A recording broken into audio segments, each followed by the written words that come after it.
تو جو سینئر ان کے پاس پروفیسر تھے ان کے پاس چلے گئے. کہتے ہیں سر یہ دیکھیں کہ یہ پیشنٹ کہہ رہے ہیں کہ ان کی والدہ کو 4 سال پہلے بڑا سویئر ہارٹ اٹیک ہوا تھا, تو ان کی ECG اتنی نارمل ہے, کیسے ہو سکتا ہے؟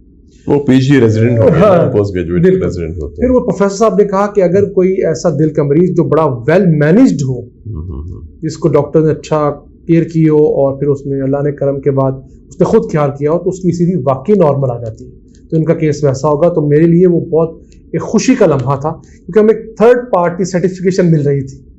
تو ڈاکٹر صاحب میں سب لوگوں کو کہتا ہوں کہ دل کے امراض کے اندر زندگی ختم نہیں ہوتی. تمام امراض میں بھی آپ نے حوصلے سے لڑنا ہوتا ہے, اور پھر ڈاکٹر کی نگرانی میں اپنا لائف سٹائل چینج کرنا ہوتا ہے. ہم لوگ کرتے کیا ہے کہ ہم لوگ ادویات کھاتے ہیں لیکن بد پرہیزیاں وہی جاری رکھتے ہیں. اگر دل کا مریض ہے تو وہ سگریٹ نہیں چھوڑے گا, نسوار نہیں چھوڑے گا, شراب نہیں چھوڑے گا, مرغن غذائیں نہیں چھوڑے گا, واک کو زندگی کا حصہ نہیں بنائے گا. صرف سمجھے گا کہ ادویات کی وجہ سے میں ہر چیز کو کاؤنٹر کر لوں گا, تو آپ کو کبھی کوالٹی لائف نہیں ملتی. ناظرین, ڈاکٹر صاحب نے انہی موضوعات پر آگاہی دینے کے لیے اپنا YouTube چینل بھی بنا رکھا ہے, جس کا نام ہے پاکستان میڈیکل ٹیلی ویژن. اس کا لنک ہم نے ڈسکرپشن میں پوسٹ کر دیا ہے. آپ وہاں جا کر اسے چیک کریں, اس سے آگاہی حاصل کریں, اور اگر پسند آئے تو ضرور سبسکرائب کریں. اور اگر آپ کے گھر میں کوئی دل کا مریض ہے تو میں سمجھتا ہوں ادویات کے ساتھ ساتھ یہ چینل بھی آپ کے لیے اتنا ہی ضروری ہے. آج میں نے ایک کیس دیکھا ہے, ایک صاحب میرے پاس آئے اور ان کا تقریباً 3-4 سال پہلے بائی پاس ہوا تھا. ان کا بلڈ پریشر میرے پاس آ رہا تھا 250/120. ٹھیک ہے نا, اب خود سوچیں یار, اور وزن ان کا ہے 114 کلو گرام. او خدایا. اب اگر آپ 114 کلو گرام وزن ہے, آپ ان کا BP کنٹرول نہیں کرتے, اور وہ مجھے کہتے ہیں کہ ڈاکٹر صاحب مجھے فرق کوئی نہیں پڑا. یعنی میں بائی پاس کے بعد بھی وہی میرا سانس پھولتا ہے, وہی مجھے چھاتی میں بوجھ ہوتا ہے, گھٹن ہوتی ہے, میں چل نہیں سکتا. 100 گز کتنے ہوتے ہیں, لیکن میرا سانس پھول جاتا ہے. لیکن اگر ان کا BP کنٹرول کیا جاتا, اگر ان کا وزن کنٹرول کیا جاتا, ان کی چکنائیاں کنٹرول کی جاتی, ان کا شوگر لیول مینٹین کیا جاتا, ان کا لائف سٹائل موڈیفائی کیا جاتا, ان کی خوراک میں سبزیاں ہوتی, پھل ہوتے, ٹھیک ہے, تو دس آئی ایم شیور کہ جس طرح آپ کی والدہ میں تبدیلی آئی تو ان میں بھی آنی تھی تبدیلی.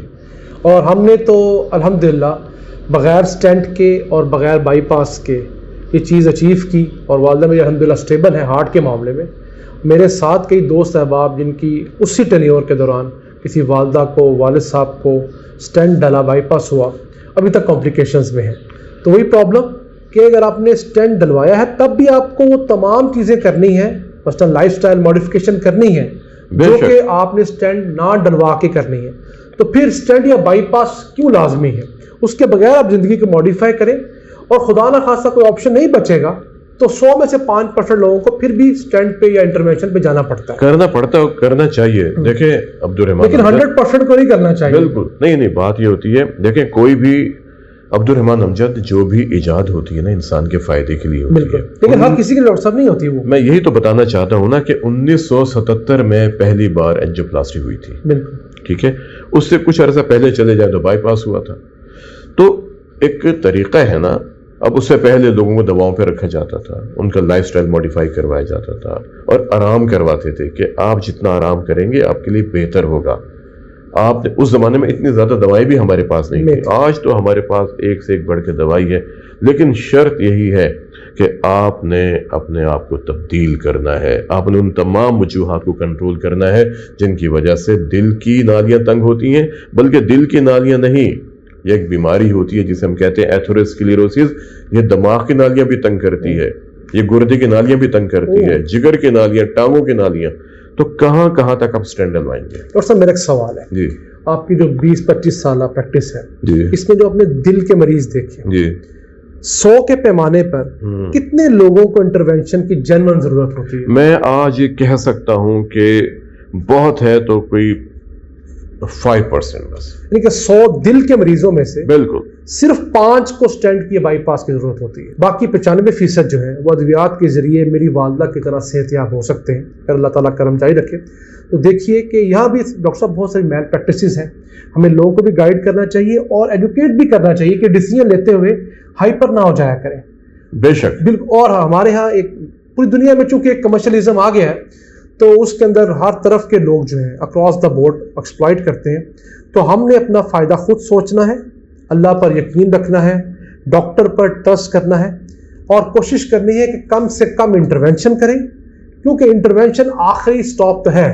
اگر آپ نے پہلے سٹیپ میں انٹروینشن کروا لی تو بعد میں آپ کیا کریں گے؟ اور پھر سب سے بڑی بات یہ ہے دوستو ڈاکٹرز کہ کبھی یہ مت کہیں کہ اگر آپ نے انٹروینشن نہیں کروائی تو آپ مر جائیں گے. بالکل, آپ 2 دن بعد مر جائیں گے, آپ 3 دن بعد مر جائیں گے.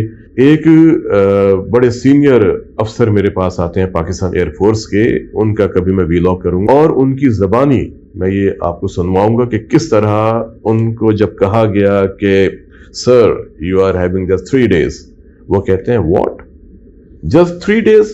کہتا ہے سرجن صاحب کہتے ہیں یس سر 3 days. وہ کہتے ہیں کہ آپ کس طرح کہہ سکتے ہیں کہ میں 3 دن بعد مر جاؤں گا؟ کہتے ہیں سر لگتا تو ایسی ہی ہے. تو ان کو غصہ آ گیا, کہتے ہیں ڈاکٹر کیا آپ کو پتا ہے کہ آپ 3 دن بعد زندہ ہوں گے؟ بہرحال وہ بات کافی لمبی چلی گئی اور آج وہ ایئر فورس کے سینئر افسر الحمدللہ حیات ہیں. ان کو بھی تقریباً 13-14 سال ہو گئے ہیں. اس واقعے کو جی 3 دن والا واقعہ تھا جی, جن کو کہا گیا تھا کہ آپ کے پاس صرف 3 days ہیں, تو آج ان کو بھی 13-14 سال ہو گئے ہیں.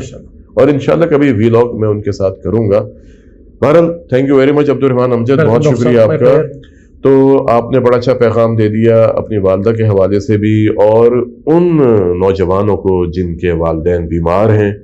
عبدالرحمان امجد ایک نوجوان صحافی ہیں, بڑے ایکریسی وے میں ان کی رپورٹنگز ہوتی ہیں. کبھی ان کے پروگرامز کو آپ دیکھیے گا.